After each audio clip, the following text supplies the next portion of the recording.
मोठी बातमी राहुल गांधी यांच्या विरोधात बुद्धिवंतांची आघाडी। राहुलच्या अपयशाचं खापर निवडणूक आयोगावर कशाला असा प्रश्न उपस्थित होतोय। देशभरातील 272 बुद्धिवंतांचं खुलं पत्र हे समोर आलेलं आहे। विरोधी पक्ष नेत्याचं वर्तन हे राजकीय अपयशाला लपवण्याचा प्रयत्न आहे। राहुलचं अपयश संस्थात्मक संकट कसं? जेव्हा नेते सामान्य नागरिकांशी संपर्क तोडतात तेव्हा असे नेते अनेकदा संस्थांना दोषी मानतात, असंही या पत्रात म्हटल्याचं पाहायला मिळतंय।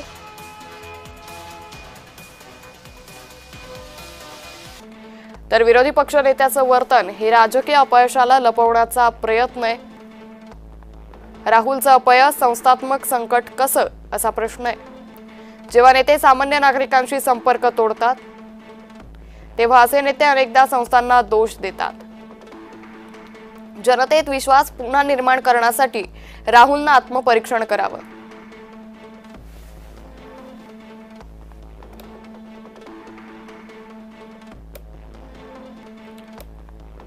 तर विरोधी पक्ष नेत्याचं वर्तन हे राजकीय अपयशाला लपवण्याचा प्रयत्न आहे असा उल्लेख या पत्रात करण्यात आलेला आहे। राहुलचं अपयश संस्थात्मक संकट कसं?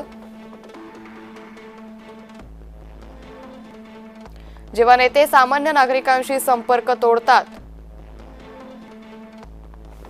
तेव्हा असे नेते अनेकदा संस्थांना दोष देतात, असंही या पत्रात म्हटलंय।